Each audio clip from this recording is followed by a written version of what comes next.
Então, Gênesis, capítulo 20, todo o capítulo. Diz assim: Partindo Abraão dali para a terra do Negueb, habitou entre Cádiz e Sur, e morou em Gerar. Disse Abraão de Sara, sua mulher: ela é minha irmã. Assim, pois, Abimeleque, rei de Gerar, mandou buscá-lo. Deus, porém, veio a Abimeleque em sonhos de noite e lhe disse: vai ser punido de morte por causa da mulher que tomaste, porque ela tem marido. Ora, Abimeleque ainda não havia possuído, por isso disse: Senhor, matarás até uma nação inocente? Não foi ele mesmo que me disse: é minha irmã? E ela também me disse: ele é meu irmão. Com sinceridade de coração e na minha inocência foi que eu fiz isso. Respondeu-lhe Deus em sonho: bem sei que com sinceridade de coração fizeste isso. Daí o ter impedido eu de pecares contra mim, e não te permiti que a tocasses. Agora, pois, restitui a mulher a seu marido, pois ele é profeta, e intercederá por ti, e viverás. Se, porém, não lhe restituires, sabe que certamente morrerás, tu e tudo o que é teu. Levantou-se Abimeleque de madrugada, e chamou todos os seus servos, e lhes contou todas as coisas, e os homens ficaram muito atemorizados. Então chamou Abimeleque a Abraão e lhe disse: que é isso que nos fizeste? Em quem pequei contra ti para fazeres tamanho pecado contra mim sobre o meu reino? Tu me fizestes o que não se deve fazer. Disse mais Abimeleque a Abraão: que estava pensando para fazeres tal coisa? Respondeu Abraão: eu dizia comigo mesmo: certamente não há temor de Deus nesse lugar, e eles me matarão por causa da minha mulher. Por outro lado, ela de fato é também minha irmã, filha de meu pai e não de minha mãe, e veio a ser a minha mulher. Quando Deus me fez andar errante da casa de meu pai, eu disse a ela: este favor me farás em todo lugar em que entrarmos. Dirás a meu respeito: ele é meu irmão. Então Abimeleque tomou ovelhas e bois e servos e servas e os deu a Abraão, e lhe restituiu Sara, a sua mulher. Disse Abimeleque: a minha terra está diante de ti. Habita onde melhor lhe parecer. E a Sara disse: dei 1000 siclos de prata a teu irmão. Será isso compensação por tudo quanto se deu contigo, e perante todos estás justificado. E orando Abraão, sarou Deus Abimeleque, sua mulher e suas servas, de sorte que elas pudessem ter filhos. Porque o Senhor havia tornado estéreis todas as mulheres da casa de Abimeleque, por causa de Sara, mulher de Abraão. Vamos orar? Senhor, obrigado mais uma vez pela oportunidade de meditarmos na sua palavra. Ajuda-nos enquanto caminhamos no texto, enquanto observamos a tua palavra. Guia-nos na explicação, na aplicação e na contextualização, Senhor. Que o teu povo hoje possa saber e compreender um pouco mais da vontade do Senhor para nós, que atentemos aos exemplos para que nós não precisemos cair nos mesmos erros, a fim de que aprendamos o que é errado aos teus olhos. Em nome do Senhor Jesus. Amém. Bom, no último sermão nós vimos a destruição de Sodoma e Gomorra, o livramento do justo Ló, e agora nós temos o foco novamente voltado para Abraão. Eu não duvido que você seja uma pessoa bem intencionada. O mal intencionado é fácil de detectar. mas às vezes as boas intenções nem sempre são bem motivadas. Bem motivadas. Nós temos um caso aqui de Abraão, por exemplo, bem intencionado, de Abimeleque respondendo com boas intenções, mas no final Deus vendo tudo. Deus vendo tudo.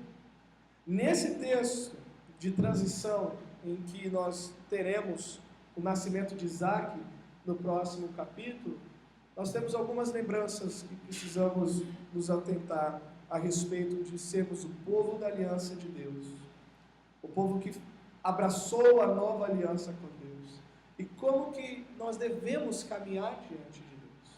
Uma palavra que vai resumir o sermão de hoje é integridade.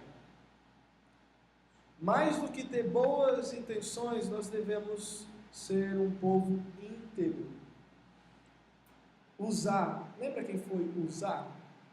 Uzá foi uma pessoa com uma ótima, uma suprema boa intenção de não deixar a arca do Senhor tocar o chão. Mas Deus o fulminou, porque a boa intenção dele estava fora da sua vontade, estava fora daquilo que ele deixou revelado. Nós temos N exemplos de situações na Bíblia, e você pode até lembrar de casos que você experimentou, onde você se viu uma boa intenção, mas no final Deus mostrou que aquilo estava errado. Então, como de costume, nós vamos ver o que o texto diz, ver o que o texto significa e o que nós vamos fazer com isso. Nas narrativas, para ser bem simples, o fluir do que nós estamos fazendo nas exposições, nós vamos fazer isso, nós vamos explicar, nós vamos contextualizar e depois nós vamos aplicar. E a ideia do capítulo 21, se nós pudéssemos resumir numa sentença, o capítulo 21 é essa: a integridade acompanha o povo da aliança. Você deve ser íntegro porque Deus sabe de todas as coisas. Eu e você devemos caminhar com a integridade porque nós não podemos esconder nada de Deus. Por isso nós lemos o Salmo 139 no início do culto: para onde me ausentarei do teu Espírito? Para onde eu irei onde o Senhor não possa estar? Pois bem, primeira parte do texto, nós temos a transição, a viagem de Abraão, dos versos 1 e 2. Abraão, ele sai da onde ele estava, dos carvalhais de Mamre, de onde ele havia se situado lá no final de Gênesis 13, quando ele se separa de Ló. Ele ficou ali nos carvalhais de Mamre, junto ao Hebrom, e ficou ali aproximadamente mais de 20 anos. Mais de 20 anos ele ficou no mesmo lugar. E após a situação de Sodoma e Gomorra, nós não temos como traçar se ele saiu da onde ele estava por causa da situação da cidade ali, ou da destruição das cidades ao redor. O texto diz que ele sai de novo. Ele sai de onde ele estava e ele vai para a terra do Negueb, que é a parte da fronteira sul de Canaã. Ele não saiu da terra de Canaã. Ele apenas foi para um outro ponto dentro dessa terra. E a cidade de Gerar, que fica entre Cádiz e Sur, era um local de terra fértil por ser bem irrigado. Pensa quando Ló se separa de Abraão e vê as campinas do Jordão e a explicação porque elas são bem abastecidas. A ideia da cidade de Gerar era isso. Era uma cidade muito bem situada e muito bem cercada de recursos para a sobrevivência. Uma cidade rica. E quando ele chega naquela cidade, novamente ele tira do seu bolso uma tática que ele usou em Gênesis 12. E um pacto que ele havia feito com Sara, sua esposa. Em qualquer lugar que nós formos, nós não somos marido e mulher. Nós somos irmãos. E nós vamos ver depois que é uma verdade. Mas não era o status real do relacionamento deles. E quando ele chega naquela cidade, no verso 2, é dito que Abimeleque, o rei daquela cidade, chama ou traz Sara para junto de si. Não entra em tantos detalhes como é detalhado em Gênesis 12, mesma situação, ele sai, ele teme, ele bola um plano, o plano dele dá certo razoavelmente, mas tem consequências depois. Mas note o seguinte: a essa altura, Abraão não era pequena coisa. Lá em Gênesis 14, Gênesis 13, nós temos uma ideia de que Abraão já estava grande, ao ponto dos pastores de Ló não se entenderem com os pastores dele. Em Gênesis 14, nós já temos uma ideia de que Abraão estava tão grande, era uma pessoa tão importante, que ele pôde levantar um mini exército para batalhar com 5 reis, para resgatar Ló. E nós vemos essa progressão de Deus o abençoando e dele crescendo, e quando ele chega em Gerar, facilmente ele seria notado por causa da sua grande comitiva, por causa dos seus bens, por causa dos seus servos. O rei pensou o seguinte: chegou alguém importante. Então isso nós podemos dizer com muita certeza, de que Abraão não passaria naquele lugar sem ser notado, sem que chamasse a atenção das autoridades. E por causa disso ele bolou um plano. Sara, para que eu não morra, diz que você é minha irmã.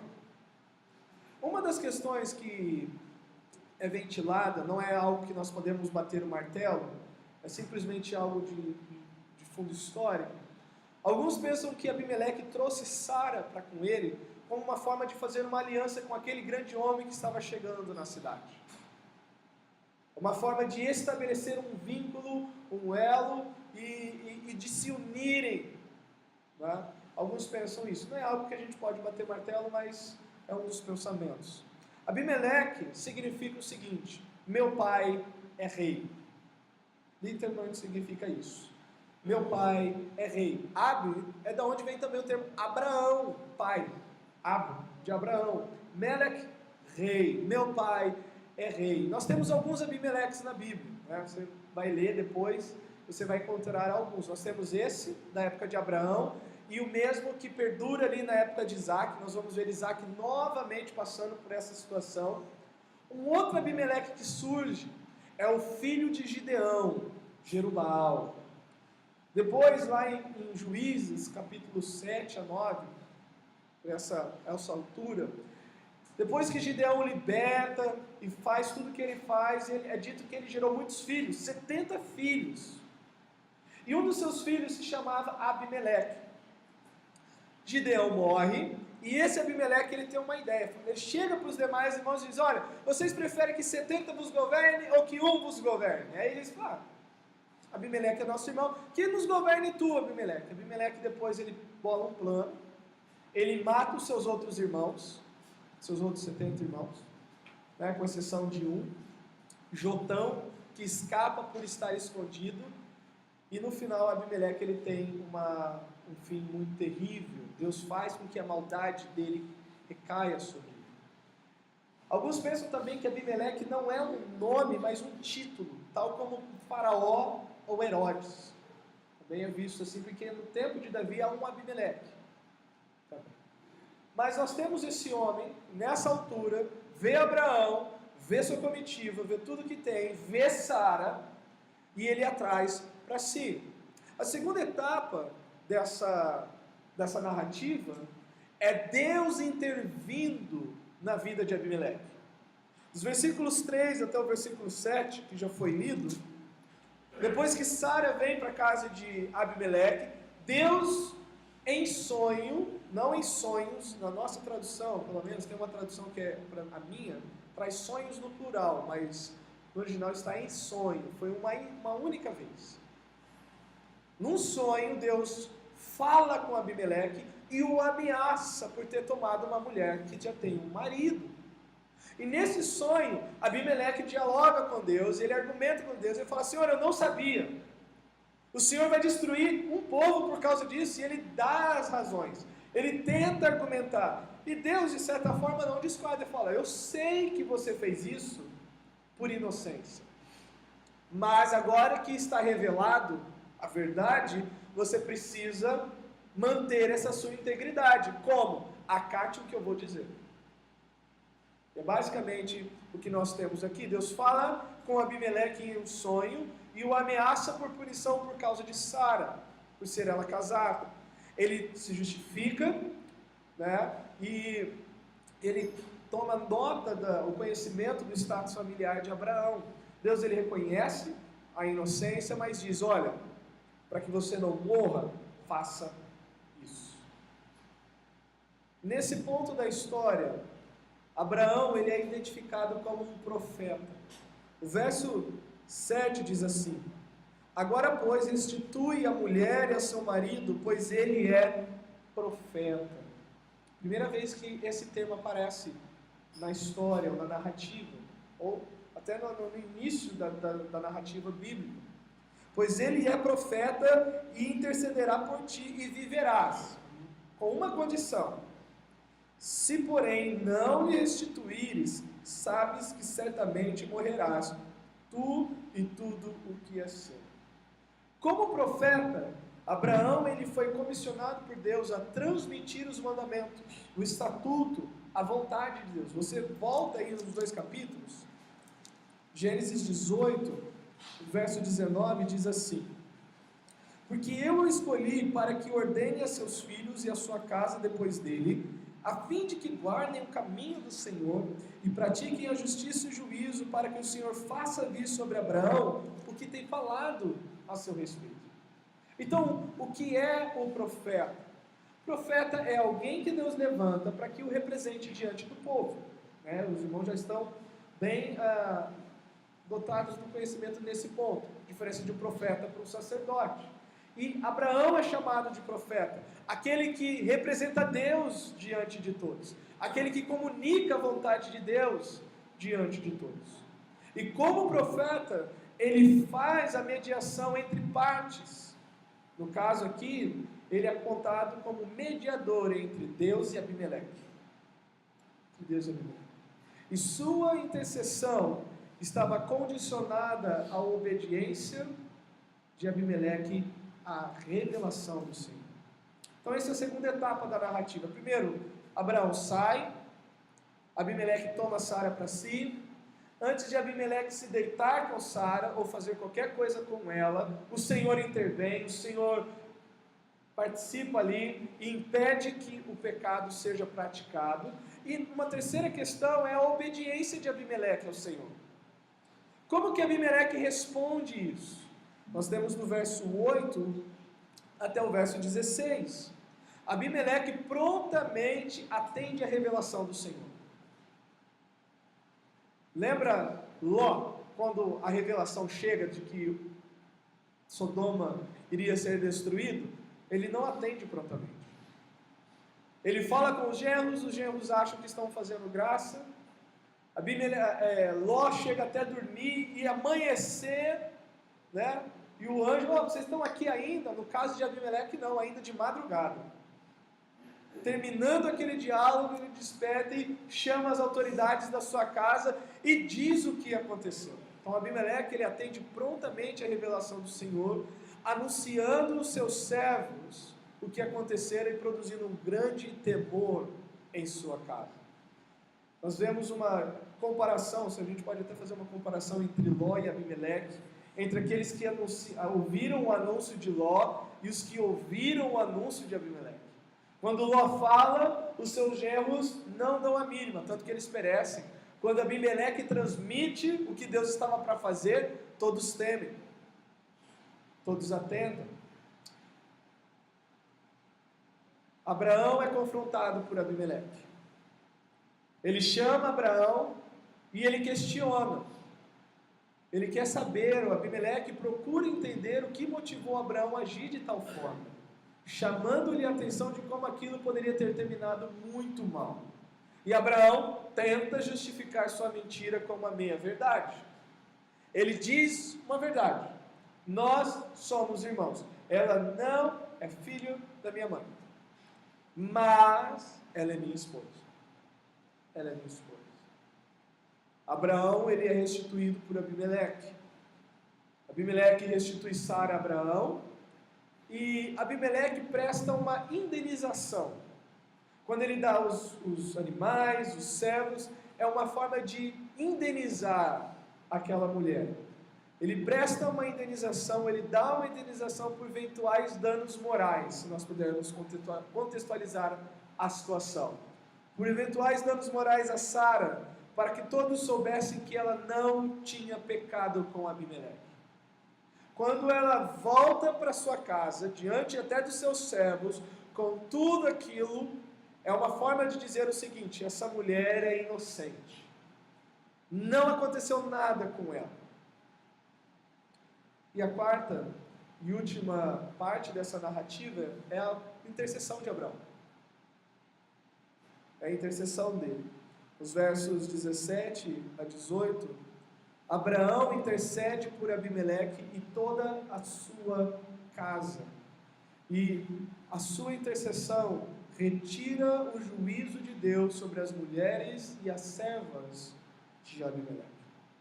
Pois bem, essa é o que o texto diz. Agora, o que nós podemos ver de importante? Que tanto Israel, que estava recebendo o livro da lei, como nós hoje precisamos entender.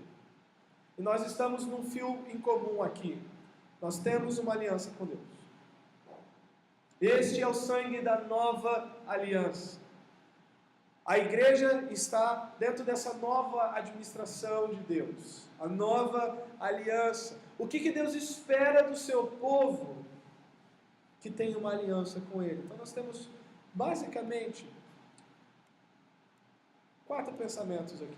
Primeiro, o Deus da aliança está comprometido em proteger o seu povo, fora e dentro da terra prometida. Abraão, ele tinha ido para o Egito e Deus o protegeu lá. Abraão estava em Canaã e Deus o protegeu ali. Para o povo de Israel, que estava entrando na terra prometida, isso faria muito sentido. De que eles não precisariam se valer de estratagemas ou planos que fugissem dos padrões de Deus, mas que eles confiassem em Deus. Nós estamos peregrinando. A igreja é vista como peregrinos e forasteiros. Deus, em propor a aliança, também está disposto a preservar o seu povo, a fim de que gozem da aliança proposta. Isso não deve produzir uma atitude de indiferença ou libertinagem. Ou seja, já que Deus vai cuidar, eu não vou fazer nada, eu não tenho nenhuma responsabilidade, eu não tenho nenhum padrão. Não. Ao invés de nós partirmos para a indiferença e a libertinagem, nós devemos ter temor e confiança em Deus. Para você que tem uma aliança com Deus, essa é a primeira questão que nós podemos extrair desse texto, na contextualização. Confie em Deus e não se valha, ou não use, ou não faça de recursos aquilo que Deus despreza, no caso, a mentira. Confie nele. Independente da situação, não faça como Abraão. Diga uma meia-verdade para depois encobrir uma mentira. Não faça isso. Confie no Senhor. Uma segunda questão que nós podemos ver aqui: o povo da aliança não deve ser caracterizado pela mentira, mas sim pela integridade. A marca do povo de Deus, e nós temos um péssimo exemplo, pelo menos no Brasil, é que as referências de cristianismo que há para a sociedade não são as melhores. Aquilo que é transmitido, é reportado como pessoas autorizadas da parte de Deus, não são os melhores exemplos. Infelizmente. O povo da aliança não deve ser caracterizado pela mentira, mas sim pela integridade. Caminhar na presença de Deus demanda integridade. Deus disse a Abraão, por exemplo, em Gênesis 12, "Se tu uma bênção." Em Gênesis 17:1 ele diz, "Anda na minha presença e ser perfeito." Caminhar sem integridade é colocar tudo a perder. O que Abraão estava novamente colocando a perder aqui? As promessas de Deus, por não proceder de acordo com a sua vontade. A promessa de Deus está intimamente ligada com a vontade dele. Infelizmente, há um positivismo no seio da igreja, um pensamento ou um senso comum, de que por eu estar na igreja, todas as promessas de Deus vão se cumprir na minha vida. Não é bem assim. Há um padrão onde as promessas de Deus se encontram. E esse padrão é a vontade de Deus. Não existe um lugar seguro fora da vontade de Deus. E a família de Abraão aqui foi colocada em risco novamente. Por estar fora da vontade de Deus, a família dele foi colocada em risco novamente. E neste caso, o casamento estava novamente em risco por causa da fraqueza em confiar em Deus. Provérbios 10, 9 diz assim: o que anda em integridade anda seguro, mas o que perverte os seus caminhos será conhecido. O que anda em integridade anda seguro, mas o que perverte os seus caminhos será conhecido. Uma terceira questão que nós podemos contextualizar dessa narrativa: o Senhor está no controle. Sua providência opera em favor do seu povo a despeito dos erros deles. Uma das questões que salta nesse texto é a soberania de Deus. O controle que Deus tem de todas as coisas. E justamente por perder isso de vista, é que eu e você ficaremos muito mais propensos a fazer do nosso jeito, ao fazer do jeito de Deus. Se por um lado temos Abraão colocando tudo a perder, por outro temos Deus conduzindo toda a situação a despeito dos erros de Abraão. Nada saiu fora do controle de Deus aqui. A providência de Deus é o seu relacionamento constante com a criação. E aqui é um termo teológico, tá? Eu quero que você preste bem atenção para que você não confunda, por exemplo, providência com predestinação, com decreto ou com eleição. Então, o que é a providência de Deus? Estou fazendo uso aqui de uns vocábulos da teologia sistemática do Weinruden. A providência de Deus, ela trabalha em 3 áreas: na preservação, na concorrência e no governo da criação. Na preservação significa que Deus preserva todas as coisas. Ele dispõe de tal forma que tudo seja mantido da forma como Ele criou. Então essa é a ideia da preservação. Na ideia da concorrência significa que tudo o que Deus criou concorre para que estas coisas hajam ou se portem da maneira como Deus as projetou e as criou para que elas funcionassem, funcionem. Ao cooperar com as coisas criadas em cada ação, direcionando suas propriedades distintas e levando-os a agir da forma que são. E no governo, que é onde entra a parte aqui do relato da narrativa, ao direcionar as coisas criadas a cumprirem os seus propósitos. Quando nós falamos seus propósitos, é o propósito de Deus. Tudo serve ao propósito de Deus. E eu imploro que o seu coração não vá para o lado obscuro, no sentido de pensar em qualquer tipo de fatalismo e fazer Deus culpado pelo pecado. A ideia é que Deus está no controle da situação. Deus está controlando a situação. Deus, em sua providência, guardou Abimeleque de pecar contra ele. É o que Deus diz. Eu sei que você fez isso na inocência e por isso fiz de tal forma que você não chegasse a cometer pecado.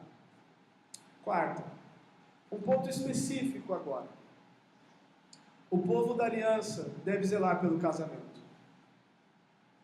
O povo da aliança deve zelar pelo casamento. A instituição que está em jogo aqui é o casamento. Novamente, Abraão ele põe tudo a perder pelo senso de segurança ou de preservação. O casamento dele, a pessoa que Deus disse por quem viria a promessa, estava longe dele novamente, mas Deus ele preserva isso. Deus, porém, veio a Abimeleque em sonho, eu estou citando o texto, e noite lhe disse: vai ser punido de morte por causa da mulher que tomastes, porque ela tem marido. Irmãos, nós devemos zelar pelo casamento como Deus zela. Nós devemos olhar para essa instituição com os olhos de Deus, não com os olhos da sociedade, não com os olhos da cultura, mas com os olhos de Deus. Casamento é para a vida toda. Casamento é algo sério. Casamento é algo que Deus não abre mão dos princípios que cercam a instituição que Ele criou.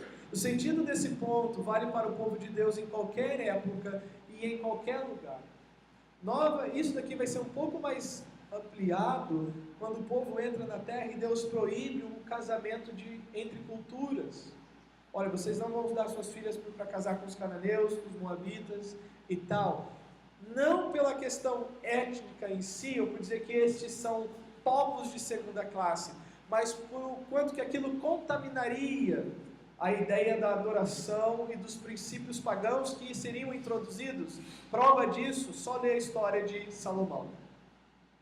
O que aconteceu com Salomão quando ele começou a se relacionar com mulheres de outras culturas? Ele abraçou a idolatria ao ponto de construir lugares, altares para essas mulheres. Deus deseja que o povo de sua aliança tenha pureza em seu casamento. Isso é possível quando o seu povo caminha em integridade. E agora, o que nós vamos fazer com esse texto? O que nós vamos fazer com esse texto? Primeiro, o que é viver ou caminhar em integridade? Caminhar em integridade é você ir além de boas intenções. É você não ficar limitado em boas intenções. Integridade é conduzir cada detalhe de nossas vidas sob esta verdade, ou debaixo desta verdade. Deus sabe de tudo. É isso que o texto apresenta. Deus sabe de tudo. Tanto que quando ele fala com Abimeleque, e Abimeleque contrapõe a ameaça de Deus, ele diz: Senhor, eu fiz isso na minha inocência. E Deus diz: eu sei. Eu sei. Caminhar em integridade significa que nós somos o que somos em qualquer lugar, em qualquer situação, porque Deus sabe quem nós somos de fato. E é para esta pessoa que importa quem nós devemos ser, e para mais ninguém. Quando nós perdemos isso de vista, nós não seremos íntegros. Há princípios ventilados disso, por exemplo, no Novo Testamento, quando Paulo fala, não lembro agora se é em Colossenses 4 ou se é em Efésios, quando ele fala: e vós, servos, vocês sirvam não como por vistas. Ou seja, se o patrão chegar, vocês fazem. Se o patrão sai, vocês deixam de fazer. Porque vocês estão servindo a Cristo. Alguém que está acima de todos. Esse é o pensamento do salmista: Senhor, nem pensei em falar, o Senhor já sabe o que eu vou dizer. Não há lugar onde eu possa ir que o Senhor não esteja. Nossa motivação para a integridade é essa: Deus. Deus sabe de tudo. Deus vê tudo. Ele é a pessoa que sabe realmente quem você é, quem eu sou. Esse texto, é isso que nós vamos pôr em prática na nossa vida. Sermos a mesma pessoa que Deus sabe que somos, cristãos, filhos de Deus, pessoas que receberam a regeneração, o novo nascimento. Não vamos ter dois dicionários, ou dois tipos de diálogo, dois tipos de amizade, dois tipos de comportamento. Lembra Pedro, que nós falamos na IBD? Uma coisa na frente dos santos de Deus e uma coisa distante. Nós que temos uma aliança com Deus, precisamos caminhar em integridade. Porque Deus sabe de todas as coisas. Deus vê todas as coisas. Uma segunda questão que esse texto nos mostra é o seguinte: ninguém será justificado do pecado porque teve boas intenções. Ninguém vai ser declarado inocente só porque tem boas intenções. Olha, eu não sigo Deus, mas eu tenho boas intenções. Eu não tenho compromisso com Jesus, mas eu tenho boas intenções. Não é isso que as pessoas dizem quando são confrontadas com o Evangelho? Eu não roubo, não mato, não minto, não faço aquilo, não faço tudo aquilo errado. Está vendo? Eu tenho boas intenções, eu tento viver uma vida de uma forma boa. Esse texto nos mostra que boas intenções não deixam ou não declara ninguém como inocente diante de Deus. Ainda que Abimeleque tenha feito aquilo de forma inocente, Deus ainda revelou um erro. Essa mulher tem marido. Qual é a sua resposta diante dessa verdade? É a verdade que justifica, é o caminhar na verdade que faz com que sejamos justos, mas não espere ter boas intenções sem ter Deus que te justifique. Ninguém será justificado do pecado porque teve boas intenções. Na matemática de Deus, o bom não leva para o mal. Se você tem boas intenções, mas não segue a Jesus, você é mau. Se você diz que tem algo bom, mas você não busca o supremo bem, você é mau. E a sua boa intenção nada mais é uma grande maldade. Você acredita? Uma questão de boa intenção. Essa semana teve uma enquete, um debate na Rede TV, que era o seguinte: só a ideia de como as pessoas têm essa ideia de boa intenção. A pergunta da enquete era essa: você acredita que Deus entende quem busca produtos no Paraguai para vender, ou a pessoa está em pecado? Essa era a pergunta da enquete. Se Deus entende que a pessoa ela está em baixa condição financeira, ela está em dificuldade, e aí ela vai e quebra uma lei, a questão dos direitos autorais, o princípio da propriedade intelectual, da falsificação, da pirataria, e aí, se Deus entende a pessoa que vive disso, aí 56% diz que Deus entende, enquanto menos diz que é o seguinte: essas pessoas estão em pecado. Irmãos, os princípios e os valores de Deus não são negociáveis em nenhum momento. Se nós falarmos que Deus entende, nós vamos dar razão para Abraão, quando ele tem um Deus desse tamanho ao lado dele. Quem pode justificar o erro tendo Deus ao seu lado? Sendo servo de Deus, tendo uma aliança com Deus, tendo um compromisso com Deus. Quem pode chegar para Deus, Criador dos céus e da terra, aquele que tem tudo em suas mãos, para o seu povo, e justificar: Senhor, eu desobedeci. Por quê? Por que eu desobedeci? Quando você olhar para Deus, você não vai ter desculpa. Você tem Deus ao seu lado. Você tem uma aliança com Deus. Não fuja da vontade dEle. Não abra mão da sua integridade. Deus vai cuidar de você. Não pense que Deus só controla as coisas grandes, mas Ele controla as coisas pequenas. Ele tem interesse nas coisas pequenas do nosso dia a dia, nas nossas necessidades. Não negocie essas coisas. Pensa: não, Deus Ele cuida dessas coisas, mas dessas coisas aqui eu acho que Ele não vai cuidar, e por isso eu vou proceder de uma maneira dúbia nesse momento.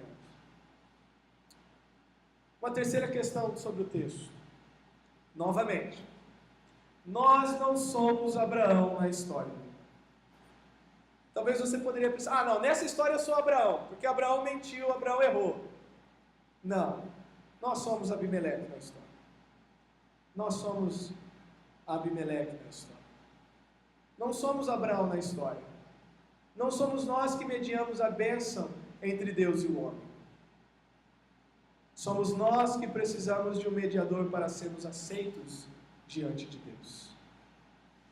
Nessa história, nós não somos o mocinho, nós somos o vilão. Se você pensa que Abimeleque é o mocinho, não, ele está jurado de morte por Deus. Deus prometeu matá-lo se ele não se arrependesse daquilo. Nós somos os que necessitamos de alguém entre nós e Deus. Não somos nós que recebemos a culpa e ao mesmo tempo justificamos o culpado. Não somos Abraão, Jesus Cristo é. E uma coisa interessante nós vemos a culpa de Abraão. Ele errou, mas ele é levantado como mediador, como aquele que o instrumento da justificação. Jesus recebe os nossos pecados, mas ele não pecou. Mas ele é o instrumento de mediação entre Deus e o homem. Nós somos Abimeleque, cujas nossas boas intenções não são suficientes para nos livrar do que Deus realmente sabe sobre nós. Se Deus em sonho te visitar hoje, certamente você vai ter alguma justificativa para falar: Senhor, não me destrua. Eu tenho essas intenções, essas boas intenções na minha vida, mas boas intenções não são suficientes. Uma coisa que é superior ao sonho é o que é claro. Deus está falando com você nessa manhã de uma forma muito clara. Se Deus não te declarar justo pelos meios que Ele levanta, suas boas intenções vão te levar para o inferno, mesmo assim. Deus vai mostrar que você em algum ponto feriu a lei dele. A lei de Deus diz: não adulterarás. E Abimeleque estava prestes a cometer um adultério com uma mulher casada. Em algum outro ponto da lei de Deus você vai ser achado culpado. Suas boas intenções não vão poder cobrir o seu pecado. Você precisa que alguém interceda por você, e você precisa se arrepender dos seus pecados à luz daquilo que Deus revela que é pecado diante dele. Nós somos Abimeleque. Nossas boas intenções não são suficientes para nos livrar daquilo que Deus sabe sobre nós. Assim como Abimeleque, devemos prontamente atender à voz do Senhor e produzir frutos dignos de arrependimento. O verso 8 diz: levantou-se Abimeleque de madrugada. É como se Deus terminasse de dizer a última palavra e os olhos dele se abriram. Deus revelou, os olhos se abrem, a consciência de pecado vem. Este produz fruto de arrependimento. Ele atende à voz de Deus, ele obedece a Deus naquilo que Deus revelou. Ele proporciona tudo para ficar claro que, olha, eu quero corrigir esse erro da forma que Deus quer. E note o seguinte: Deus disse só para ele devolver Sara. Deus não disse para ele dar servos. Deus não disse: olhe a terra e escolha onde você quiser. Ele foi além do que Deus disse. O que você vai fazer com a revelação de Deus para a sua vida? Vai alimentar o engano de que você tem um bom coração e boas intenções, e que no final Deus vai passar a mão da sua cabeça e vai dizer: venha, passe a eternidade comigo. Ou hoje, ciente do seu estado, Deus abre os seus olhos nessa madrugada e você precisa tomar uma atitude diante disso. Para o povo da aliança, nós já vimos as aplicações. Devemos confiar em Deus e caminhar em integridade, porque Ele sabe todas as coisas. Ele sabe quem de fato nós somos. Mas há pessoas que passam a saber quem elas são quando Deus fala com elas. Tem pessoas que acham que são inocentes, mas são culpadas. Tem pessoas que acham que são cheias de boas intenções, mas Deus vê muita desobediência em seu coração, e precisam remediar isso diante de Deus. Ele enviou o mediador. Ele nos deu Jesus Cristo. Somente através dele você pode ser declarado inocente. Arrependa-se e creia em Jesus Cristo. Vamos lá.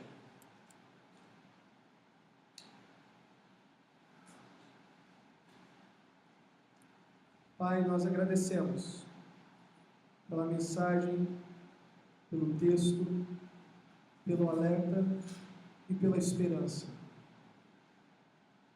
Nós recebemos um mediador, alguém que recebe a nossa culpa e ao mesmo tempo nos livra da nossa culpa. Ajuda-nos a caminhar com integridade, porque o Senhor sabe de todas as coisas. O Senhor vê todas as coisas. Que o Senhor mova os corações que foram visitados por Ti hoje nesta manhã e receberam o conhecimento de que precisam ir além das boas ações para serem justos diante do Senhor. Obrigado por tudo e obrigado por Jesus Cristo. Em nome dele nós oramos e agradecemos.